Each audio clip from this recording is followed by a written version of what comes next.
So my name is Daisy. I'm a project manager here at Apolitical, and I work on all of our communications and campaigns. So workshops like this one, as well as some of our boot camps as well.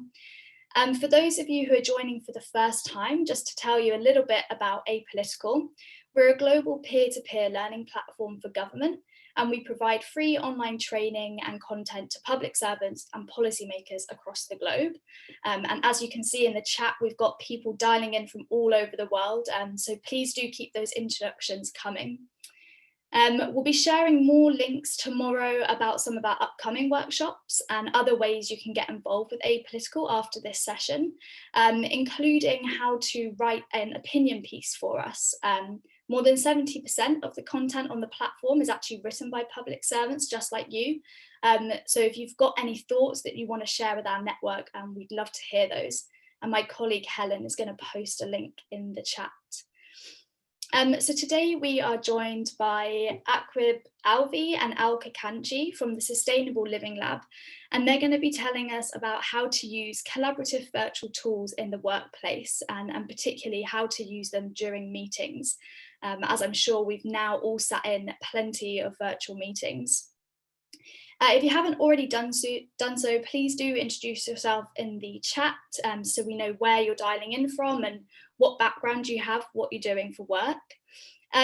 Before we do get started today, we ask everyone to keep themselves on mute just to avoid background noise, but it would be nice if we could see everyone's faces so we can connect for a moment as humans and see who we've got. So if you want to turn your video camera on, if you're comfortable doing so, and you can go into gallery view, which is at the top left-hand corner, and just give everyone a nice big wave. Can already see some faces on my screen. Hello to Luton, Alan, Joe, Emma. Hello, everyone. Thanks for joining us today. That's great. So before we get started, we're going to ask a few poll questions just to get a sense of how everyone's approaching the workshop today and the experience you might already have using collaborative tools like the ones we're going to talk about. So my colleague Helen is going to pull the poll questions up for us. So the first one is actually about what is your level of English, so we can make sure that we're going at a pace that everyone can follow along with. So native, intermediate or basic. And we'll just give everyone 10 more seconds to answer that.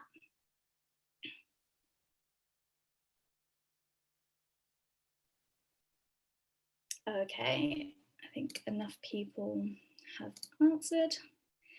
Okay, so most of you are native speakers, which is great, but we've also got a few intermediate people, so we'll be mindful of that as we're going through the pace of the workshop. The next question we've got is around what is the type of device that you're usually using for your online meetings, and you should be able to click more than one answer here. So you can tell us the type of device, but you can also tell us the brand of device as well. So do you typically use laptops or computers? Are you joining your meetings on your phone or a tablet? And then what program, what software are you using? Android, Apple or Windows? And again, we'll just give everyone 20 more seconds to answer this. And if you can't see the poll questions, please feel free to put your answers in the chat, as I can see some people already doing so.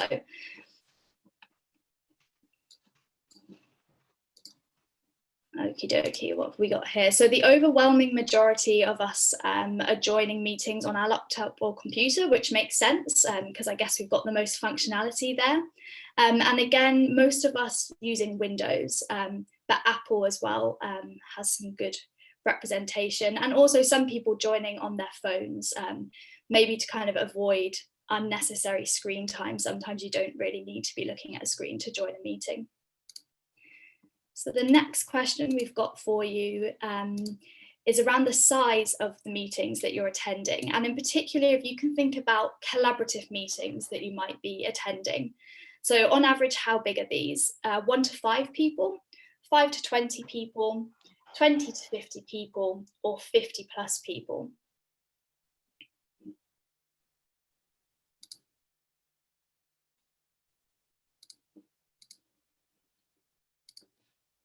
Okay, I'm seeing some 5 to 20s in the chat.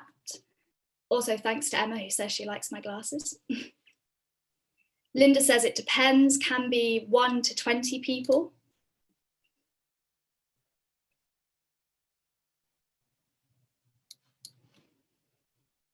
Alrighty, we'll just end that whole question there.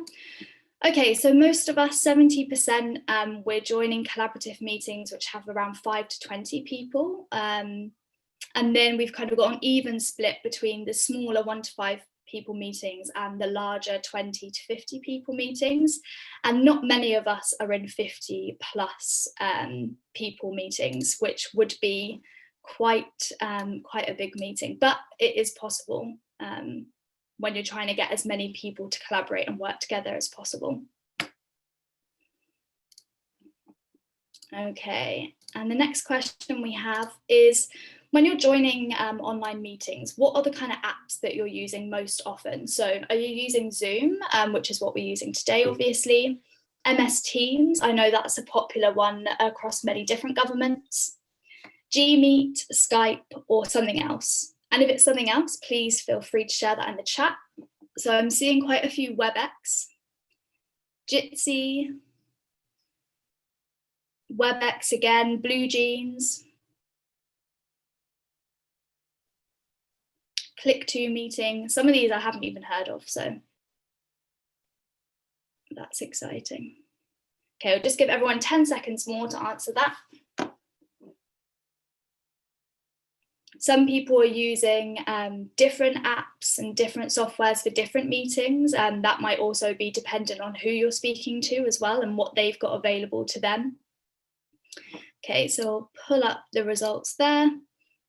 And yeah, kind of as I suspected, overwhelmingly it's MS Teams, and that does seem to be popular with governments. 20% of us using Zoom, and then a lot smaller amount of people using Gmeet and Skype as well. Alrighty, and the final poll question before we really kick off today, a bit different. Are you familiar with design thinking? And this is something that's going to come up in today's session. So yes, somewhat, or no.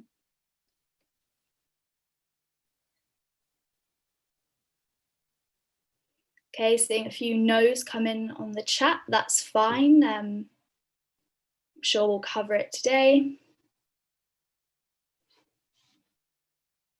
Linda says yes, I think. Not the most confident yes I've ever heard.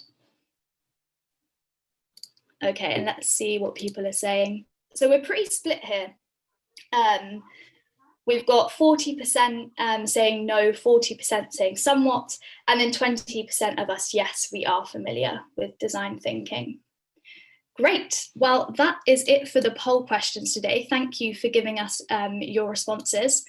I'm now going to turn it over to Akib, who's going to tell you a bit more about himself and the lab, and who's going to be handling the session today. So over to you, Akib. Hi, good morning, good afternoon, good evening, and late good night over here in Singapore as well. Let me quickly pull up my screen first. I hope, so what I would want from Daisy and Alka is basically to let me know and stop me if there are like any leading questions there, just ping me in, because I wanted to keep it interactive. And if there's any issues with my sound or screens, just let me know. That would be helpful. There's like about 800 of you here, and to be honest, I mean, this is one of the bigger meetings that I've had as well just recently. So this gives me a really good time to basically talk about the collaborative meetings with virtual tools. I know we've been stuck with the COVID-19 and a lot of quarantine issues and a lot of cities being locked down basically, and then you're not being able to go out as casually as we would like just January last year basically. And it's been quite the effort, and I really appreciate all of you basically trying to still tune in, and I hope the best for you, and I hope the best future ahead as well, at least for this year. So starting off in this slow motion as well, because I know it's been kind of a very crazy year, and I just hope it gets better. But the way to make it even better is basically, of course, that now that we are stuck in this position, I would want like to figure out a way out of the situation, even though we are sitting in, but we want to be able to make the best use out of it as well with whatever tools we have in the technology at hand. All right, so let me start my presentation basically with an introduction to myself. So my name is Akib Alvi, and I'm actually the country manager for Singapore at Sustainable Living Lab. I'll talk about Sustainable Living Lab in my next slide.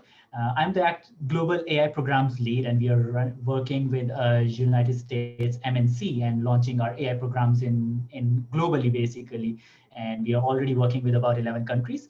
And we're working with governments and national AI strategies across the globe. And we're basically using technology to upskill and reskill the workforce from youth to all the way to workforce and even older generation as well. So we're trying to bridge that gap. I've got a decade of experience in skill development space already, and I'm of course being part of this global effort. So it's most of the time now it's happening is through remote team management and across multiple time zones. I mean, right now it's like about 11 p.m. here, and I'm talking to you somebody there as well in the morning. So I hope so of course, so this is quite a normal now. And this is what we need to work with as well quite a lot on a regular basis. And because of that, of course, I love finding out new tools which can kind of help me out as well. And any other virtual tool, I would love to just use it, experiment with it. And that's the best way to learn, to be honest. So today's workshop is just a 1 hour workshop basically, and basically just 40 minutes remaining on that. So I would not want to go a lot deeper into what it is and how we can do it, but more about give you an overview and give you a feel of it, so that you kind of get to know about it, get to have the feeling that okay, you know, it's okay to try.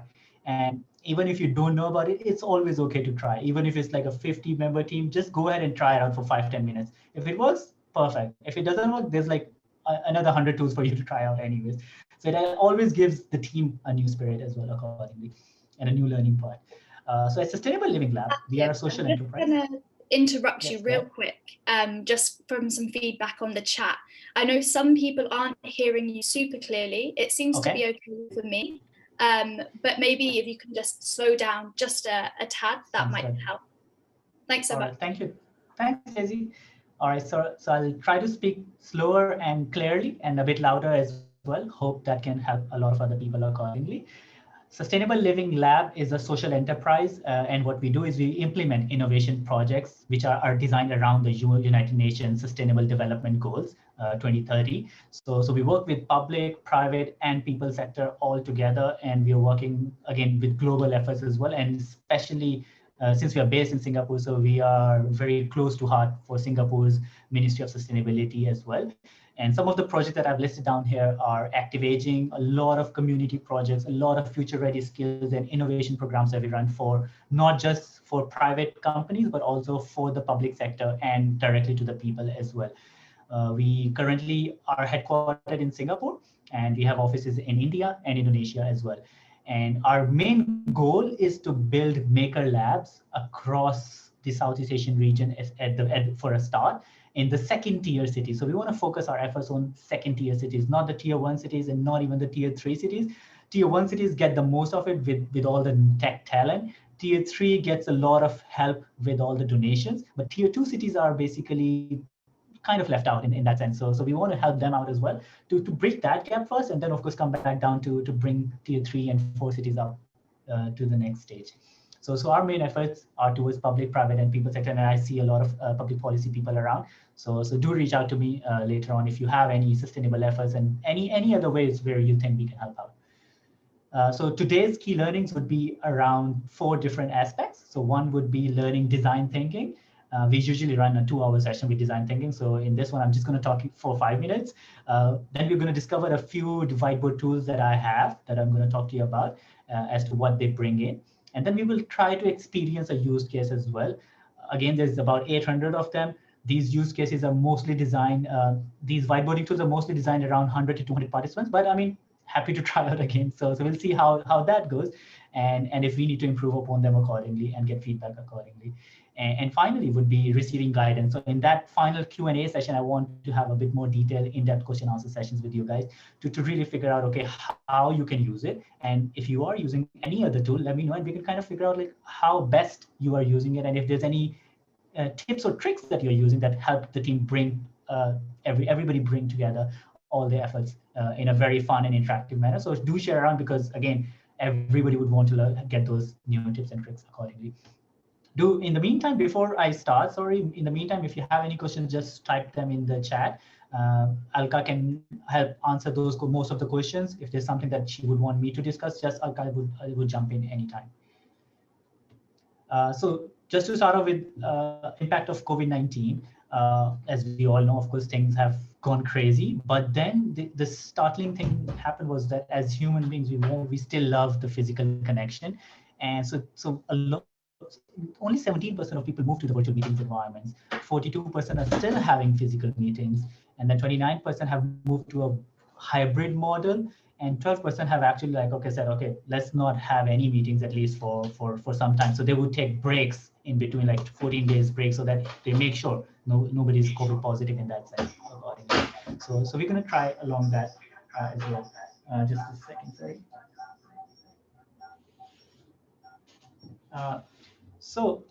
Gartner reports again kind of talks about 88% of organizations requiring their employees to work from home. 71% of executives are worrying about their productivity and where these tools can come and help.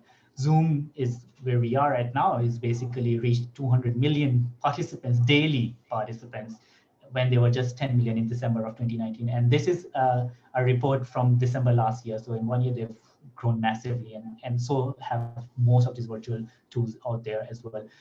The most startling part was about the last point. 74% of companies plan to permanently shift to this remote working environment as well after this, because one, they don't need to worry about the building costs, rental costs, infrastructure costs. Now that people can manage their own time accordingly, it's best to manage it accordingly. But then again, the purpose of this meeting comes in more handy accordingly. So coming to our next topic about design thinking, I know quite some of you already know about it, and it was split among 3 ways pretty much. So I'm just going to go through quickly in 5 easy steps about design thinking. So the first one is empathize. So you basically want to know who these users are.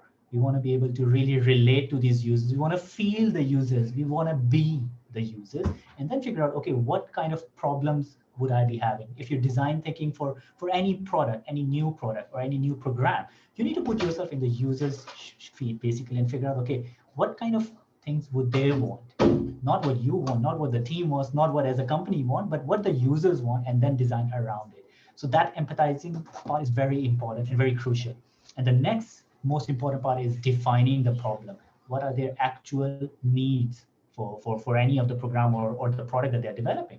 So the first 2 steps are massively important. And a lot of time what companies or what people and what teams start doing is they start going to the ideation and prototype stage already. They think they know what the users want already, rather than spending most time. I would suggest spending around 50% time on just empathizing and defining. Go back and defining, empathize and look at the problem, and then see like, okay, this is not a good enough problem, go back and empathize again. So have a loop there, and then once you really know, okay, this is the problem set, this is the need, okay, let's go and ideate a solution.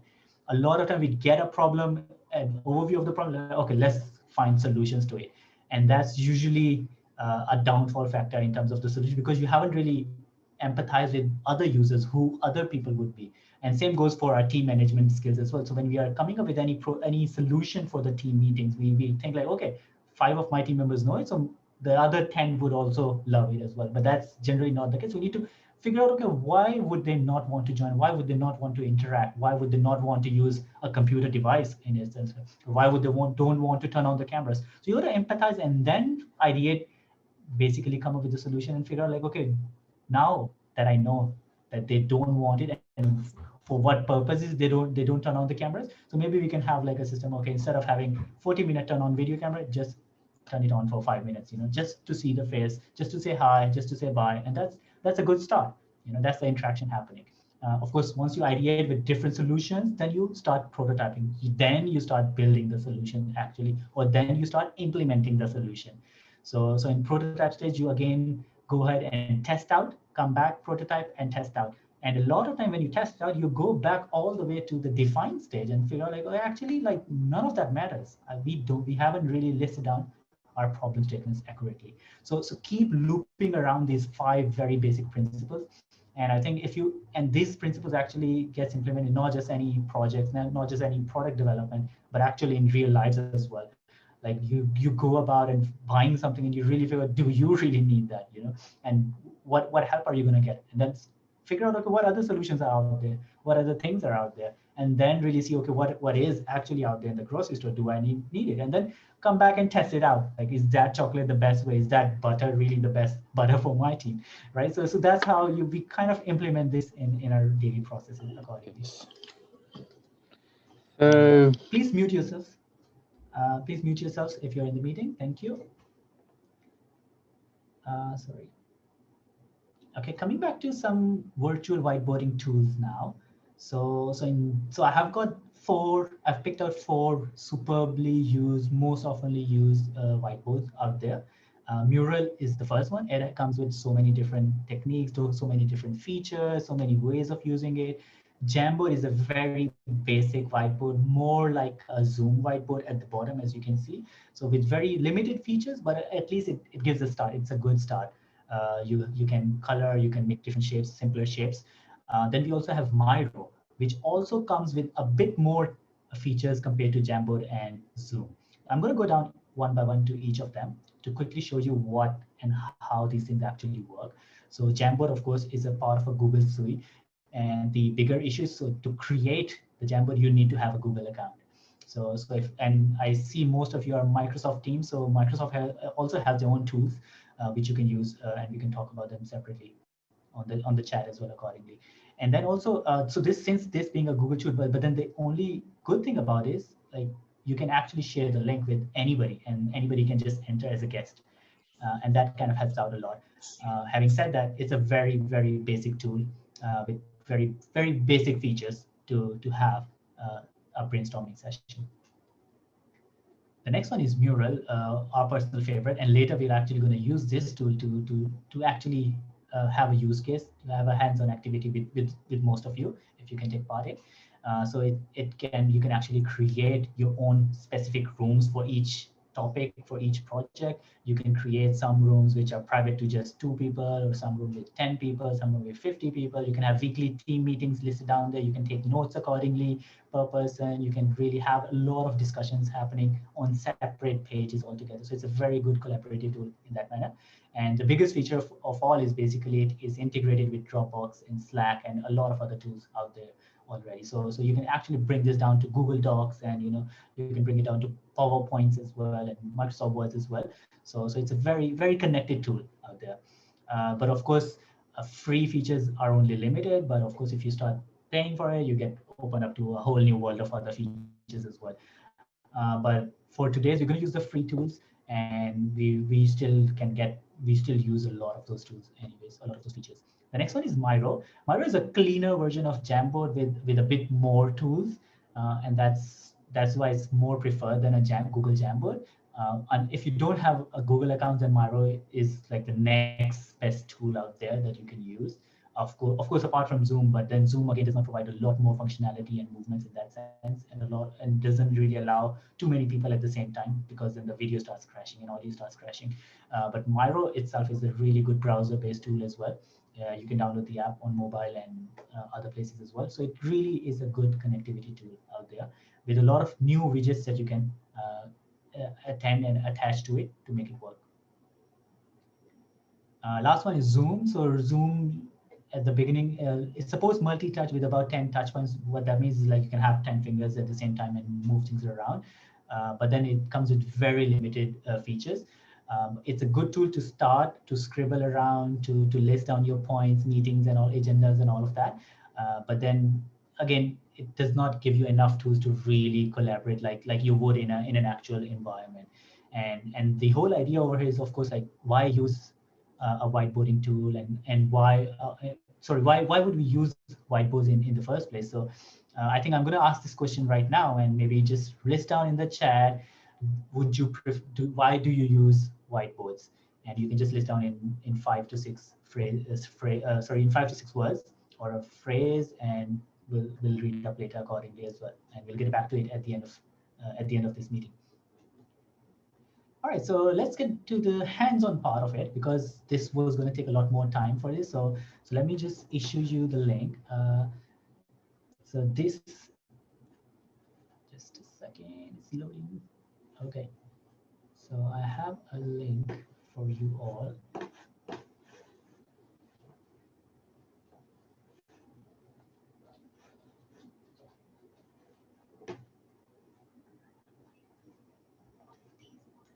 I'm sorry, can't seem to send the link. Okay, there you go, sorry.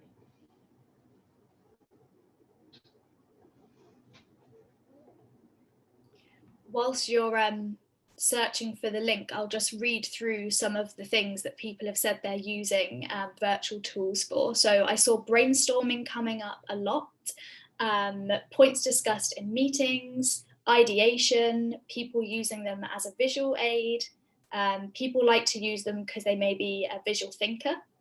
Being able to capture a wide range of ideas. So oh, great. I mean, yeah, so brainstorming comes in a lot more. So before you guys, I know I've put you a lot over there already. So before you start moving things around, if you can just follow this map, basically.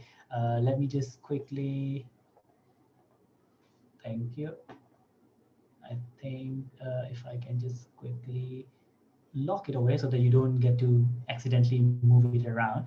So I have got this map. So the first thing I want you to do is press and hold X and move your cursor to any part.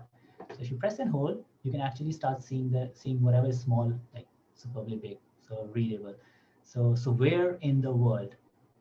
And what I want you to do is pick up a sticky pad and add it on the world map where you are located. It might be a bit difficult, but you can follow my cursor around. And so you can see over here on the left toolbar, you see a lot of these tools. And you can see that over here, you can see different types of sticky notes. So you can choose any of the sticky notes. You click here, and then you can bring your sticky note where you think you are located. And the other thing is you can scroll your mouse up and down, or at the bottom over here in the map part, you can make it big with a plus sign, or you can make it small. If you want to move around, you can click and hold, and you can actually move around where you want to go. So I would want you to basically try to grab a sticky note and put it basically on where you think, if you can find yourself on the map.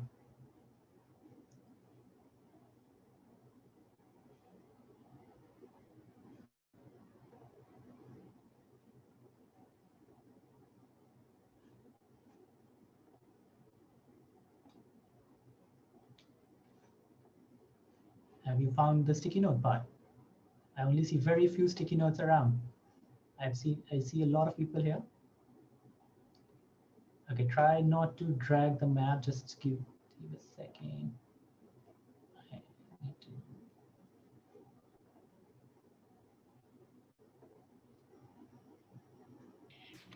do you maybe want to do the instructions from the top, maybe, so that people who weren't on the map before can try follow along with what you're saying?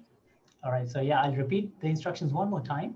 So basically what we need to do is, so we have this left bar. Don't worry if you're moving the map around too much. I know it's the first time, which is fine. That's the whole point. I mean, you're going to practice it around. Even if you can't put it there, the whole idea is for you to explore different features. So we have the left toolbar over here. If you can follow, you can see my mouse pointer. And then over here, you can see the first one is called the text. And in the text, you can choose one of the sticky notes. There's different colors of sticky notes. You just click on it and it will show up on the map, and then you can drag it. So once you click on it, you can actually see it with a boundary. And then you can basically move it around.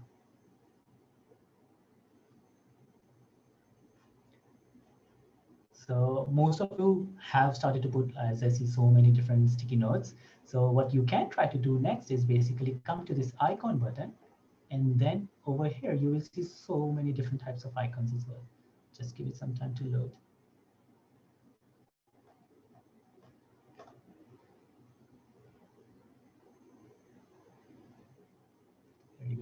So you can select any kind of icons as well, and then put them wherever. So one way, for example, would be like, okay, so you find London as I see in one of the sticky notes. So you can put down, okay, zoom in all the way in and maybe figure out, okay, where the lighthouse is, where the people are, where the community center is, and you can really tag them along accordingly.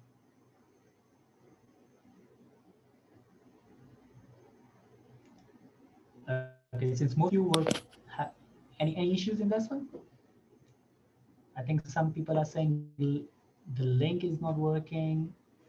How do we write on the sticky note?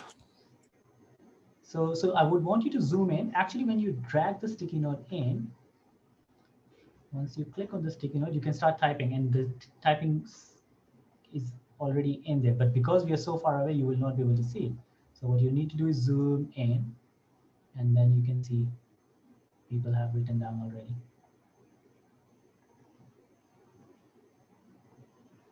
There you go. You can actually make the sticky notes bigger and smaller sizes as well accordingly. And then once you are typing in, with a double click, you can type in as well. And then you can actually make the size bigger as well. Maybe we can also as well, in the follow-up email, send a link, the same link with some instructions of like how you can play around with it. So for those of you who are having like connectivity issues or struggling to do it right now, you can have a little play it tomorrow. Following Daisy's instructions as well, right? So what we will be doing is we will be giving you a list of resources as well, so that you can actually go on and try out yourself in your own setting, that you don't have too much of information overload as well on this side. So I wanted to give you just a bit more time now that we all understand how sticky notes work. Sorry. So I think what I would suggest, of course, is basically that these kind of tools work best for, as I said, 100 to 200 participants. 800 is a bit massive group in that sense, with basically not too much clear instructions when you don't know what needs to be done as well. So it does become a bit daunting in that sense. But I mean, this whole page is designed just for you to practice around. So instead of like icons, you can actually add on your own pictures or different other pictures as well. Which would take some time because there's 800 people right now logging into this link as well, right? So this whole server is a bit slow on that end. So, but if you have fewer people, it works seamlessly as well accordingly. For those people who are still practicing around, I would suggest you to please practice on the map area. And for those who have figured out how sticky notes work, I would want you to kind of go down to this tiny box here. And it's about what was your first job? And I don't think we need to talk about what you like and hate about it, but just like what was your first job? You can just list down your role over here in this section. If it's too small for you, I would suggest again, because this would be a personalized experience for you. So if I'm zooming in, it's not zooming in for everybody. It's only zooming in for my screen. So you can actually go down and select your job. And so as you can see, it looks very small, but actually it's big enough size. So the idea here is that we have this whole entire space for us to use, and you can actually zoom in to different parts of it accordingly. And then once you're done, you can always zoom back out. I know some people are scribbling around as well. That is good. If you have iPad and you have like tablets, it works nicely with the pens as well. All right, I'm just going to give 1 more minute.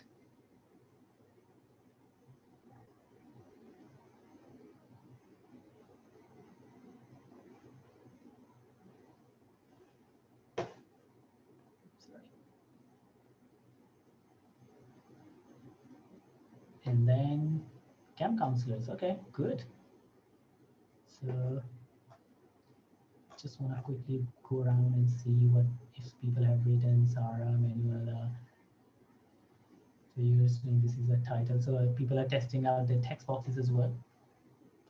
Awesome, awesome. Alrighty, perfect. All right, so I'm going to close this session and we're going to go down to another screen now. And in that other screen, I would want you to collaborate together. And now it was a really messy drawing. It's the first time. But now in the next one, I want you to just use the sticky notes because it would be the easier way. Or the other thing that you can use is a title. You see the title section here. If you don't know how to access, I'm just going to explain one more time before we go to the other tab. Is so you go down to the text on the left bar, and then you click on it to get to the text section.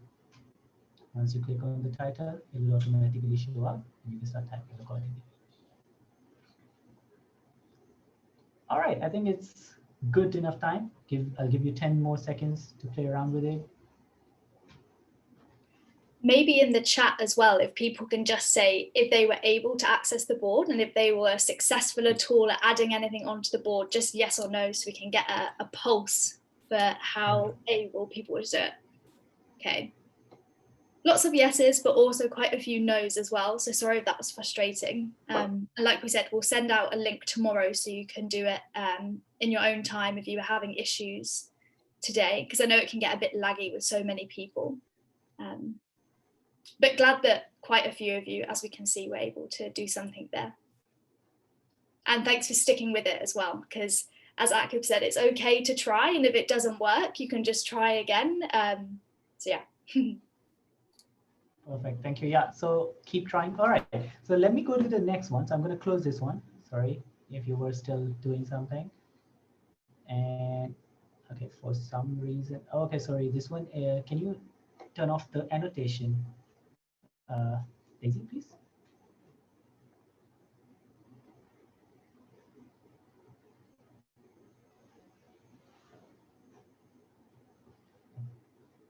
There's a lot of annotation. I'm just having a look for that now. Disable annotation.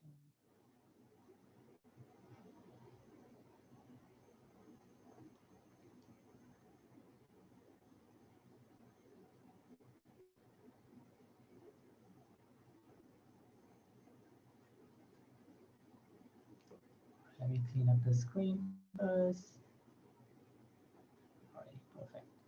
All right, so now I'm going to give you this link now. Again, press and hold X to see it bigger for people who it would be a bit harder. So in this one, what we're trying to do is we're trying to develop a future skills for a community program. And we're going to try to use our design thinking skills. I know we haven't learned them to an extent, but so what we need to do is think about the users in the first box. So in the first box, I want you to write out who are these users going to be. So in this community, if you have to plan a future skills program for your community, who would the user be? So maybe some people will talk about the youth, some people will talk about babies and infants, and some people would want to talk about adults and learners, and some people want to talk about old age people as well. Just so it could be anybody in the community. So in this box, I want just the sticky notes for whoever your user is. In the next one, we want to figure out, okay, what are their needs? So maybe some people would want to design for disabled people. So you want to figure out, okay, what are their needs? How can we meet them accordingly? And then you're going to discuss over here, what are the solutions that are already there? And finally, what could be your solution? Your solutions could be a bit, of course, you can use the same solution, but those are already here. So I would want you to improve on the solutions as well, or refer a totally new solution accordingly. Thank you, Alka. So Alka has shared. So take your time. I'm going to give you 10 more minutes for this one.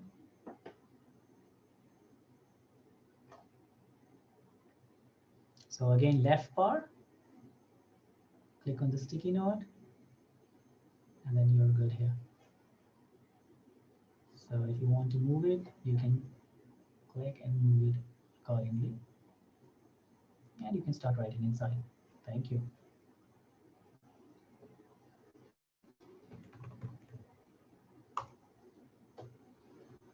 If it's too small for you, maybe go move it around, zoom all the way inside, and then drag it. Then it will make it very easy for you so that you don't lose around it. Don't worry if it's too small to begin with. You can make the font bigger or smaller, but then again, we can always zoom in to see separately. So I don't want all of you to work on this one. Maybe some people want to work on the solutions already. Somebody would want to work on the needs. Again, there's 800 of you. So go ahead, figure things out. It's fine if you're overlapping each other, which is perfectly fine as well. It's just mind mapping on the go.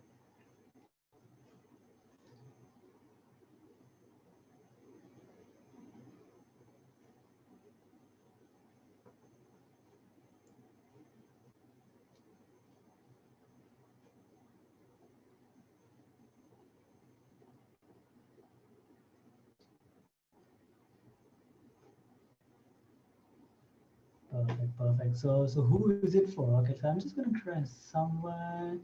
I think it's a bit too big here, but staff meeting participants. Okay, so we want to or staff over 70s citizens. So we are finding a lot of different users as well. That's great. Self-represented litigants. Wow, brilliant. Okay, so meeting participants mostly. Okay, so we want to upskill, future skill the meeting participants. Departments. Awesome, awesome, awesome. Youth. I see adults. Networking and spreading ideas. I think this one is about to be moved someplace. There you go. Perfect. Thank you. Okay. So we've got a good list of people and users who you would want to design it for. Let me go down and look at some of the needs. So what are the needs? So generating ideas. So for a lot of people, it's really hard to figure out generating ideas. Clear interactive tools. Fair enough. So there's so many tools out there. There are very simpler ones out there as well. As I said, like Jamboard. And then IT skills. All right, awesome. You can also right click on any of them and you can send it to back as well. So if you're really concerned that, okay, you can't really see it, you can right click and there's more options comes in for you. So you can edit it, you can send it to back, you can move it to forward, you can add a comment to it. And the other tool that while you're working on it, I want to discuss is basically on the top right part. On the top right, you see all these different tools and where you can see a comment section as well.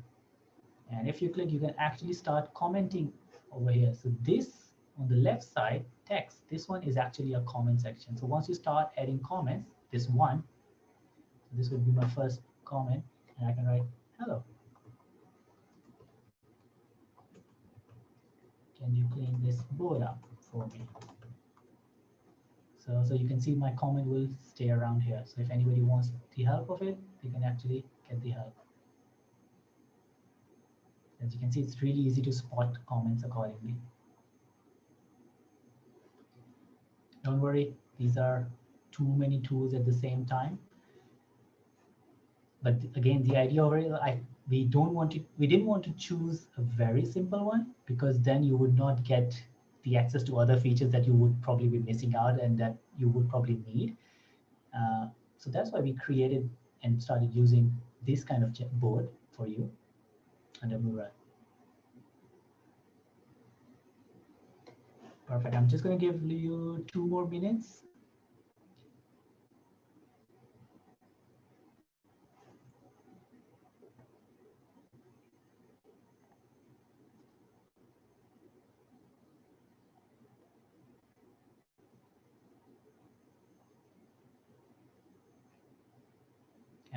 And as you can see, so I can start saying, what are the solutions? Love, planning, ideation, brainstorming, patience, use interactive sites.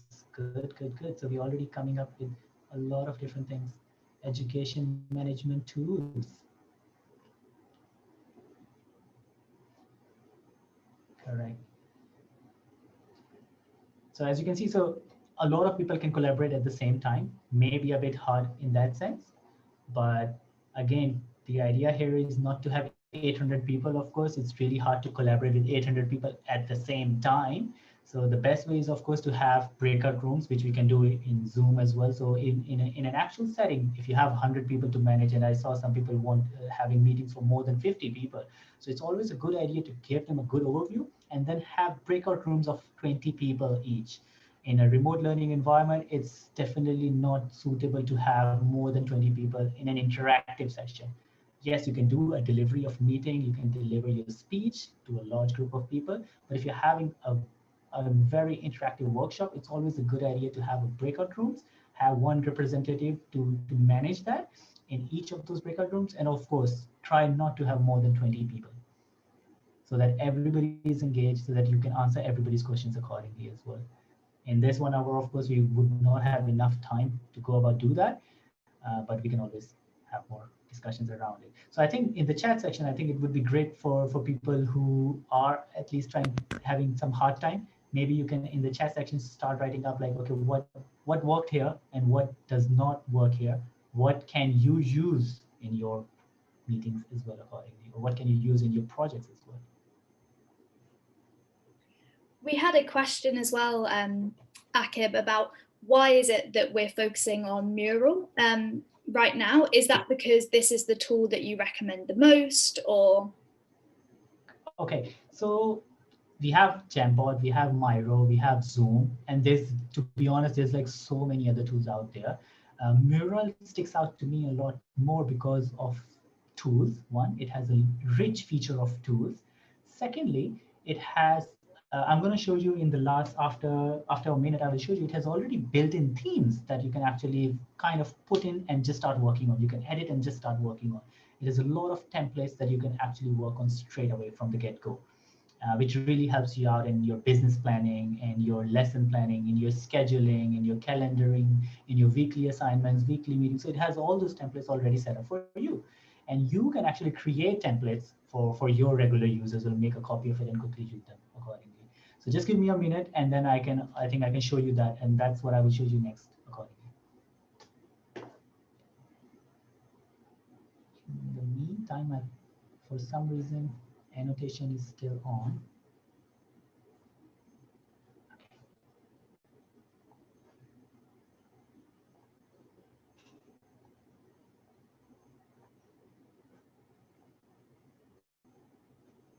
All right, I think we had some fun here, but I love the fact that there were still people like really trying hard, moving things around, trying to make it work.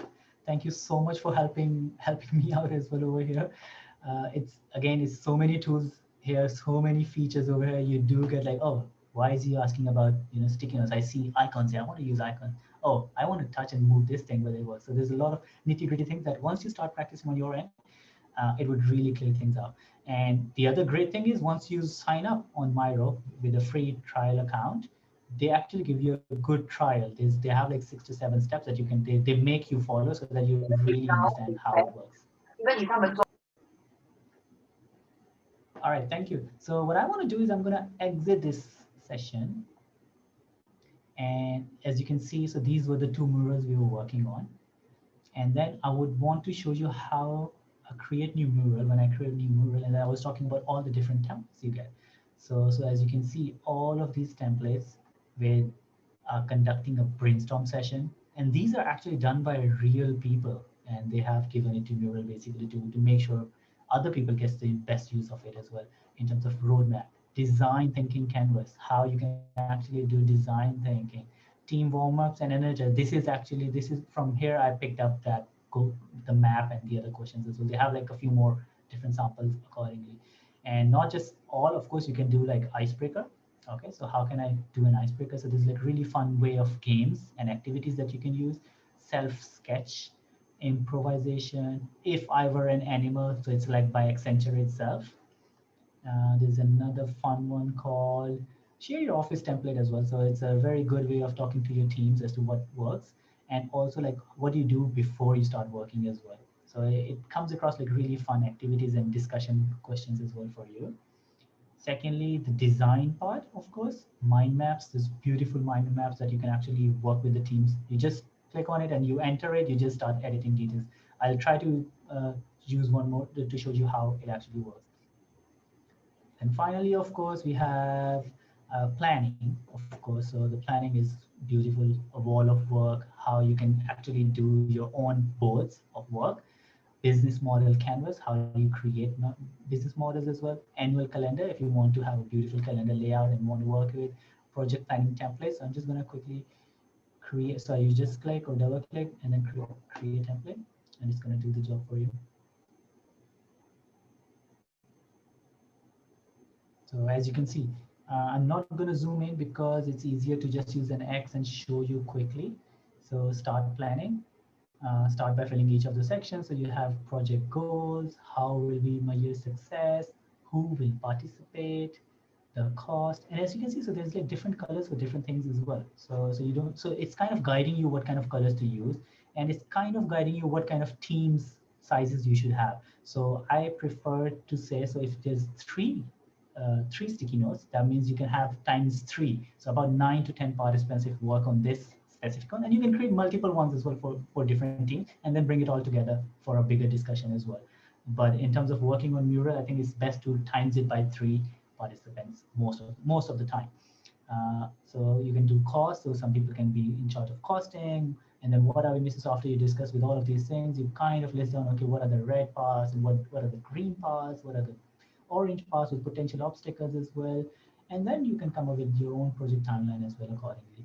So again, it lists out as many things for you accordingly as what needs to be done. Furthermore, if this page is small for you, you right click, edit mural size, and you can really go horizontal 3 times. So as you can see, so it becomes really big space for you to work on. So you can have different teams, you can allocate different teams on different sections of the same page as well, or you can create a really long one and you can have like some big one working on it. So one team working on each of the sections accordingly. So I think that's the beauty of it. The other part is, of course, you can share it with guests as well. So you can have invite people. So if you can make your own team and email address so nobody else can join it. You have visitor link, which I was sharing with you right now. You can export it into a PDF and a PNG and a zip file as well. And all the links are there for you to basically extract out and use it accordingly wherever you want to use them as well. And of course, you can always embed them into your websites to show live how it's working as well, and the teams can actually go in if you have customized websites accordingly, so you can actually create and embed this whole canvas in there. So I think we have like 2 more minutes. So what I would want to do is come back to my meeting, and basically I just wanted to basically discuss some question and answers. Basically, I know it was a bit too much, but do pitch in, do ask questions in the chat, and I would be happy to answer with what my experience is. And I would love for you to share, if somebody's asking a question, you have the better answer, of course, go ahead and answer it, because we all learning, we all want to learn as well. Thank you. Any questions? So there were some questions coming in around accessibility, and people concerned about the accessibility of different apps, and people have been giving their answers. But in your experience, what would be the most kind of accessible virtual tool? The most accessible virtual tool is definitely the one that comes with the portal. So for example, Zoom, and most meetings are happening on Zoom nowadays. So Zoom Whiteboard is one of the best ones out there. I personally love, if you really want, like a really love kind of thing, is Google Jamboard, because it's just so easy. And also because like the companies that I've been working with for the past 12 years, we always had Google Suites as well involved. So it's a good, easier way to connect accordingly as well. MS Teams also has a SharePoint, and they also have their own tools as well. But I found MS Teams a bit difficult. They have a learning curve to it, definitely. And that learning curve is a bit steeper than we have for Mural as well. But if I needed to use something that I'm using for across different domains with Microsoft people, Zoom people, and everybody else, then I would always try to use Mural as well accordingly, because it brings them together, and it's a very fast learning curve to it as well, where you can actually teach them quite fast and get on. Another question we also had as well was around security, especially in terms of data and where that's being stored. Do you have a particular recommendation for any of the programs we've discussed today? What would be the most secure? Correct. So I'm working with the US MNCs as well accordingly, and global organizations. So Mural has their own security protocols as well, and I can't remember their exact answers, but they have a whole a whole section about security and them not saving the contents of it actually. So it's secured through SSL means. So there's a lot of security methods involved in there. So it's not unsecure for Mural, but definitely it's always an issue for that end. And of course, nothing beats a physical whiteboard which you can actually erase and be sure that it's being erased forever. Nothing beats that still, definitely. But this Mural is very secure, Jamboard is secure, and Microsoft Teams Zoom is almost secure as well, accordingly. We also had as well a question around onboarding participants. So would you recommend, like obviously we saw today when people aren't used to the tools, there can be some teething issues at the beginning and people can find that frustrating. So would you recommend maybe having onboarding sessions with participants so that they're comfortable with the tools before actually using them in a session? Is that something you've done before? Definitely. So before a meeting, what I usually try to do is, of course, that I would give them, so all these tools that I've mentioned here come with their own tutorials already, really short 5-minute tutorials that if you just watch the video, you'll probably understand how it works. But I understand like a lot of friends I work with are from non-technical background, they really need to do it themselves to really figure things out. So you can actually try it out as well. So what we have as our onboarding process is basically, so we list down in an Excel sheet, okay, you need to use at least use these 3 or 4 tools before coming to the meeting. And we have a good methodology in terms of when we set up the meeting, in the agenda, we list down what tools they're going to be using or we're going to be sharing on screen, which if they need to be part of it, so that they can actually try out on their own end as well. All these tools require, of course, there is a learning curve. You still need to know how things move. You still need to know how to scroll things around. So it's always the best idea to really ask questions before the meeting as to like what platform you're going to be using. Even if it's Zoom, you really want to be sure that it would be Zoom. And then if it's Skype, there's Skype for Business and MS Teams and all of this. So there's so many tools out there. And at the beginning, when we asked the question, what tools you use, so we got like, even I was confused and like really complicated names were coming up as well for my side as well. So the new tools, I would love to try it out, but always try to have a 5-minute YouTube video. The best YouTube way for me to find a video for that is basically I would Google Mural for Dummies, and the first link is always the best link. Great. So yeah, we've only got a few more minutes, so we'll start wrapping up now. If everyone wants to share in the chat their one-word takeaway for today, so maybe trying to use whiteboards evoked a certain feeling in you, or maybe you can see this being helpful for future work. If you want to share those, and we've already got some coming in. Inspired, complex, practice, engaging, panic, which makes me laugh, messy, practice, that's coming up a lot. Akib, what would be your one-word takeaway? My one word would be, it was collaborative, even though it looked super messy. But I learned a lot by saying, okay, people were scribbling around, people did not know how to zoom in. So it gives me the sense to learn from this experience and to make the next talk a little bit more better. Yeah. Well, thank you so much, everyone, for being patient and trying to make this work. Hopefully you learned something today about whiteboards, and we'll be sending out a follow-up email tomorrow with the recording, some resources, slides, and more information. So you can definitely practice on your own time, and hopefully it will be less of a panicked experience. We'll also be sharing some links to future workshops and boot camps as well. So hope to see you back again doing something with us. And yeah, thank you so much to Akib for putting this together and for walking us through. And thank you to everyone for being here. If you want to come off mute finally and put your cameras on again, we can all give each other a nice big wave and say goodbye to everyone. Thank you. Bye. Bye. Thank you. Bye. Bye. Thank you. Bye.